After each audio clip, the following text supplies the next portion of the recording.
Hey everyone, welcome back to my channel. I'm going to be showing you how to print your own hair bow canvas again today. I've done some tutorials on how to do these ones before. We used a laptop to do these ones, or a PC, but today I'm going to show you how you can do this just using your smartphone, your mobile phone or tablet, whichever you've got. Now, the things you will need to do this is, of course, a printer. And this has to be an inkjet printer, not a laser printer. I'm using the Canon Pixma MG3650S. Now, when it comes to buying a printer, make sure, again, that it is an inkjet printer. Search for one with good reviews and also check the ink prices because you don't want to be spending loads of money on ink. You will also need some plain canvas. I'm using this cotton canvas and that is a 350 GSM. I got these from eBay. You get like a pack of sheets like this, and as you can see the back is slightly creamier, slightly rougher than the front side. The front side is lighter and smoother. Now, because this is obviously still quite a thin fabric, even though it's a good GSM, we do need to back our canvas, and that will just make the loops hold better in our bow. So here I've got some felt which has already got the sticky back on it. It comes in a variety of colours and you can just match the felt up with your designs that you print. So on the back here you will just peel off this backing, and then as you can see it's got a sticky back on there. So these can then stick on to the back of your finished printed canvas. So that's one way that you can back your finished sheets. Or alternatively, you can buy some just cheap craft felt. I got this from my local craft store, 50p a sheet. And then I've also got these double-sided sticky sheets. So with these sheets, you will just peel off one side of the sticky sheet. And as you can see, that's got a nice sticky backing on there. And then you also peel off the other side. And then you've got this clear double-sided sticky sheet which you can then sandwich between your felt and your finished printed canvas. So peel off this side, stick it onto the felt, and then peel off the other side and then apply your finished printed canvas. And then as you can see, you've then got a nice little bit of thickness added onto that canvas, so that will hold a really nice shape on your loops. So now I'm just going to screen record my phone so you can see. I've got the Canva app here already installed. I just searched for Canva, spelled C-A-N-V-A, on the App Store and downloaded it. And I've just got Google up here and I've searched for free vectors. And on here you will then see all these different websites. You've got FreePic, VecDeezy, you've got PNG Tree, all these different free vector websites that you can choose from. But I'm going to go back up, and where is it? Here already highlighted, we've got VecDeezy, which is one of my favourites. So you've got your search bar here in the middle, search vectors, and I'm going to type in sunflower, and we want a seamless pattern, so I'll type in sunflower seamless. And then we've got all these different patterns come up, and now I'm going to go to filters. And then at the bottom here it says license type. We want to select free and then apply the filter. And then all of these ones here are now your free vectors that you can use. And you've got all sorts on here. You've got some text, you've got your seamless patterns, you've got like some individual elements if you wanted to choose those. And then these are your stock images. We want to go back up to the top where they're free. Now I liked the top one here, this one here. So I'm going to press on that. And then as you can see it says free download here. So we're going to select that. And then you've got the option for pro license or free license. Obviously we want to select the free license. So we're going to select free license, attribution required. And then at the top, it then says your download will automatically begin, and then press download again. And then at the top here, this little blue arrow shows you that it's now downloading. So then you can press on that and then select where it says Vecteezy Sunflower. And then you can see the zip files here. So search for the one that says Vecteezy Sunflower, press on that. Then here you can see us opened another little folder. Select that one also, and then the image of the sunflower. And now we need to save this. So at the bottom here, you've got this little arrow, press on that, and then save image. And then that will automatically then save to your camera roll. And now we can go to the Canva app. And then here you can see all these different options. You've got your Facebook posts, you've got posters. This is where I do my YouTube thumbnails. Now the one we want for A4 is flyer. So we're going to select flyer just here and then select the blank page. So we've got our A4 blank page, and then just here you've got the option to add all different things. So we're going to go to uploads.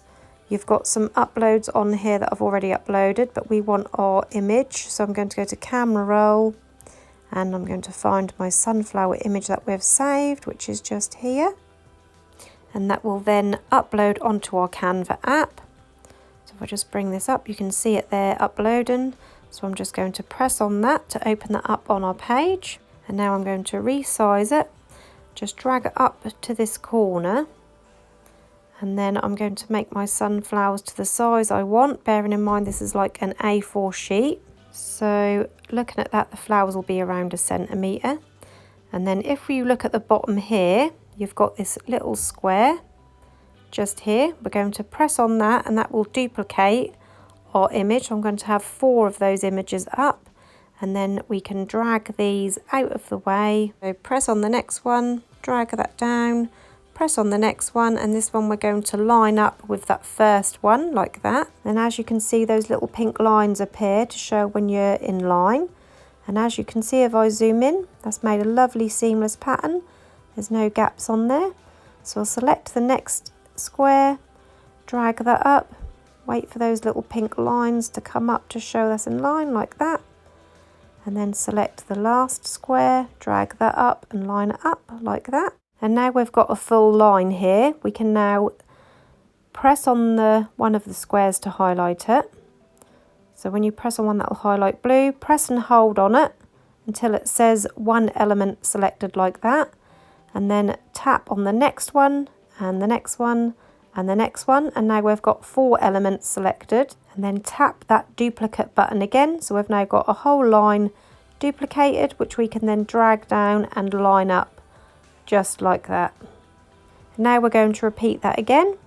So we're going to press and hold on one of the squares until it says one element selected.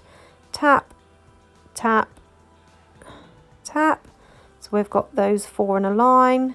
Duplicate that, drag that one down and line that one up. And then we are just going to repeat that process until we've covered our whole A4 sheet of paper.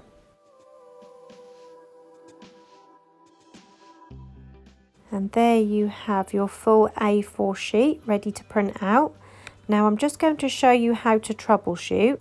Now sometimes when I do these sheets, you end up with a slight little tiny gap between the pattern, and no matter how much you try to get it to join neatly, that just won't. So if this does happen, I'm going to purposefully move one of these squares so that is out of line, just to show you like this.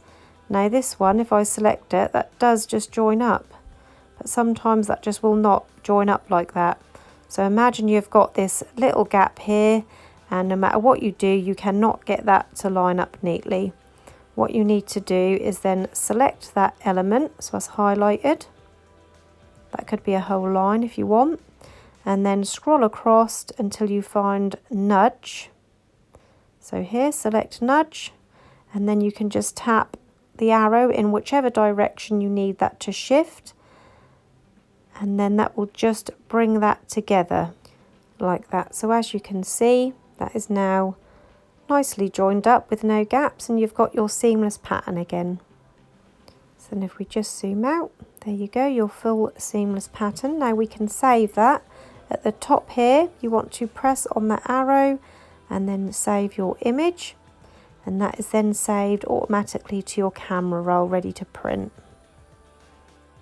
So if we head into our camera roll, so select photos, and then the sheet that we've just created is here, and then at the bottom here you've got this arrow, you want to press on that, and then if you scroll up you'll see print. So you select the print option, and then you'll need to select your printer. Now mine won't come up obviously because I haven't got it switched on, but your printer should come up here when it's found, or there's a Bluetooth printer if you've got to plug it in. Select your printer, and then you can then print out as many sheets as you like. Now as a little extra here, I'm just going to show you how you can add a ruler and then print out your own elements. So as you can see, these are all my previous projects that are saved on here. I'm going to go back and select flyer again, so we've got an A4 sheet, and press the little plus sign down here to bring up our uploads. Select uploads, so select uploads and then upload media. I've already saved a ruler image here, which I'm going to upload to Canva. And then bearing in mind an A4 piece of paper is 21 centimeters by just under 30 centimeters. So we're going to drag this ruler at the top here, so it goes from 0 to 21 centimeters. So I'm just going to keep fiddling with it up here until I can get it lined up to meet 21 centimeters across that top. So we've got that lined at the top up to 21 centimeters. So now we've got a margin, so I'm going to duplicate that, bring this ruler down and just spin it. We want the numbers going from 0 at the top and then going higher as it goes down the page. So we're going to put this one at the side of the page, so we've got a full corner ruler that way. And I'm going to do the same as I did with the top, but this time we want it to go to just under 30 centimeters, so it matches the size of A4 paper. So I'm just going to keep moving this around to line that up. So now we've got this lined up, we're going to save it to camera roll, and then we're going to go over to our BuzzArt app and we're going to make that a clear background. So go to BuzzArt and then plus at the bottom, design from scratch. So we'll select the portrait, and then we're going to add our ruler image. So we've got this white background, and then we're going to go across the bottom to scissors and we're going to cut this out. And then I'm just going to draw around this image with my fingers, and this is what is going to be cut out. When you get to the end you can see where you're cutting it out, press the tick at the top, and this is what you've got now. Now the red is where the cutout is and the white is what we're going to keep.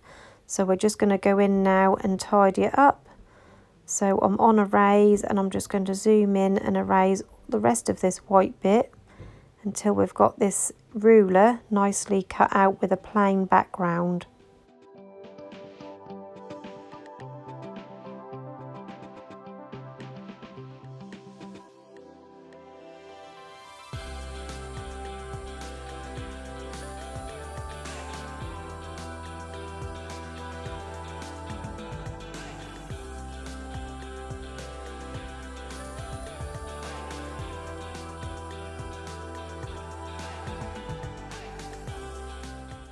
And then once you're happy with that, you can then save that to your camera roll also. And then back onto Canva, back onto our flyer, and then we can go to upload media again, select that image, and then as you can see it's uploading with the clear background. And then now you can enlarge this so that fits in the corner of your piece of paper. I'm just going to close in these sides because they're a bit wide, so I'm just dragging these sides in, cropping it down a little bit to make it easier, and then we can enlarge this so that fits right across the corner of our A4 piece of paper. And then that way when you're doing your images on your small phone screen you can get an idea of how big your elements are going to be. So you can measure your bow template, what you're using, and then you can fit certain elements to fit on the loops exactly. So if I go to upload here, I've got this sunflower element here from earlier, and I'm going to crop this down. So I'm just going to select crop out this little pot of sunflowers, and I'm going to crop that, and then I'm going to make it smaller, and then using our ruler we can then make this fit inside a bow loop of our desired size. So I can make it as big or as small as I like, and then get rid of the ruler, and then we're going to duplicate this sunflower, and then you can lay this out on your A4 piece of paper, and obviously these are then all the right size to fit onto your hair bows. You should get around 8 to 10 on one piece of paper. I'd say 8 to be safe, to fit on a nice medium-sized hair bow. So yeah, just line all these up, keep duplicating them to how many you want, and then when they're all lined up you can then print them out and use them on your hair bow loops. So as I've shown you today, you can make little elements for hair bows like these little words, and also your seamless patterned fabrics. And as you can see on this one, to fill up the whole sheet, I did half and half. I did half of a dog print and half of a heart for Valentine's. So that is also another option that you can do. In my next tutorial, I'll be showing you how to do personalised name sheets. You can do a sheet full of names and line them up on your canvas. So the products I've used today, such as the canvas, the double-sided adhesive sheet, the felt, I'll link those products in the description below this video so you can check those out. I hope you've enjoyed this tutorial. If you've got any questions, pop them into the comments below. Thank you for watching everyone. Bye bye for now.